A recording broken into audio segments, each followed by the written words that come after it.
నమస్కారం అండి. నా పేరు లక్ష్మణరావు అండి. రాత్రి మందు తాగానండి. పురుగుల మందా? చచ్చా, పురుగుల మందు తాగాల్సిన కడుపు నాకైటండి.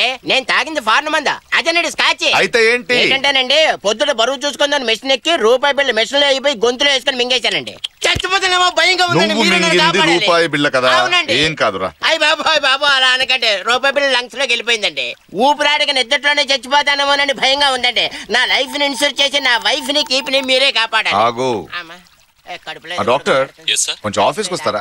Okay sir. ఏమయ్యా ఏంటండి, మర్నాడే ఫస్ట్ వైఫ్ ను మింగేశానండి. క్యాష్ మింగడం ఇదే ఫస్ట్ టైం. అందుకే ఇలా ఉన్నాం. చాలా థ్యాంక్స్ అండి. పదండి. ఇదే కడుపులో అదోలా ఉంది. అమ్మో, ఏమా ఎవరిదా ఫైల్? కాళిదాసు సార్, చిన్న ప్రాబ్లం వచ్చింది సార్. నా కడుపులో రూపాయి. ఆ కాళిదాస్ అంటే ఏదో ఒక అమ్మాయిని ప్రేమించాడు, దూకమందని సూసైడ్ అటెంప్ట్ చేశాడు. వాడు పెద్ద ప్రాబ్లం కేసులో ఉన్నాడు. కాదు, ఏంటి ప్రాబ్లం? 3 ప్రీమియమ్స్ కట్టాం సార్, కానీ 3rd ప్రీమియం మిస్సింగ్ అట. అక్కడ అకౌంట్ ఫర్ కాలేదు. అంటే మనం కట్టింది క్యాషా చెక్కా? మీరు ఒకసారి అక్కడ ఆఫీసర్ సోమేశ్వర గారితో మాట్లాడితే సరిపోతుంది. సరే, ఫైల్ ఇక్కడ ఇవ్వు, నేను మాట్లాడతాను. ఏమండి ఇప్పుడు? కూర్చో. థ్యాంక్స్ అండి. Doctor, thanks for coming. వీడు రూపాయి బిళ్ళ మింగాడంట, అదేంటో చూడండి.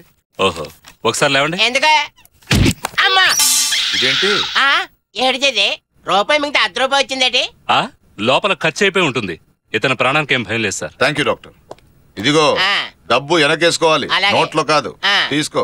ఏమండి, నాదో చిన్న డౌట్ అండి. ఏంటి? రూపాయి బిళ్ళ మింగని నేను చచ్చిపోతాను మొర్రోని మొచ్చుకుంటుంటే నీకేం కాదురా ఎదవా అని అలా చెప్పారు. చెప్పనా? ఎలాగా?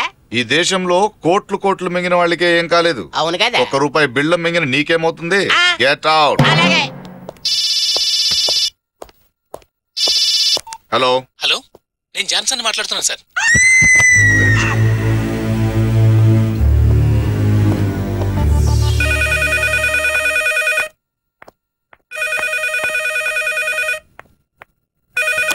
Hello, hi Kishore, how are you? నువ్వు ఫోన్ చేస్తావని చూసి నేనే చేస్తున్నాను. ఐమ్ సారీ కిషోర్, ఎలా ఉన్నావు? లైఫ్ ఎలా ఉంది? నాకు మాత్రం ఇక్కడ మహా బోర్ గా ఉంది. నిజమా? ఈఎస్ ఇచ్చకూడదు, ఎంజాయ్ చేద్దాం. అంత తొందర అయితే ఎలా చెప్పు? నా పొజిషన్ లో ఉన్న ఎవరికైనా తొందరగానే ఉంటుంది. మొన్నెప్పుడో సడన్ గా గుర్తొచ్చావు. మా ఫ్రెండ్స్ అందరికి నీ గురించి చెప్పాలే. మంచిగానే చెప్పావు కదా.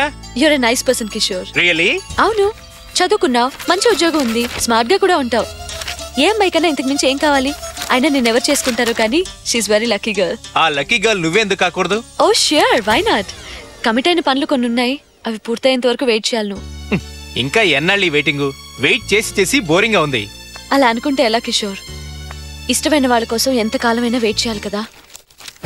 ఓకే, త్వరలోనే నా డెసిషన్ నీకు చెప్తాను, సరేనా? అంటే రోజులా, నెలలా, సంవత్సరాలా? నో, వ్యాలంటైన్స్ డే రోజున కాల్ చేయి, నీకు స్వీట్ న్యూస్ చెప్తా. మీ డాడీ ఉన్నారా? చూడాలి కిషోర్, ఆయనకి ఎన్ని అవిగేషన్స్, ఎన్ని వ్యాపారాలు. ఒక పక్క ఓల్డ్ ఏజ్ హోమ్, మరో పక్క ఎక్స్పోర్ట్స్, కాంట్రాక్ట్స్, షేర్స్. నాకు తెలిసి ఇవి మాత్రమే, ఇంకా ఎన్ని ఉన్నాయో ఏమో. అయినా చూస్తాను, జస్ట్ హోల్డ్ ఆన్. డాడీ.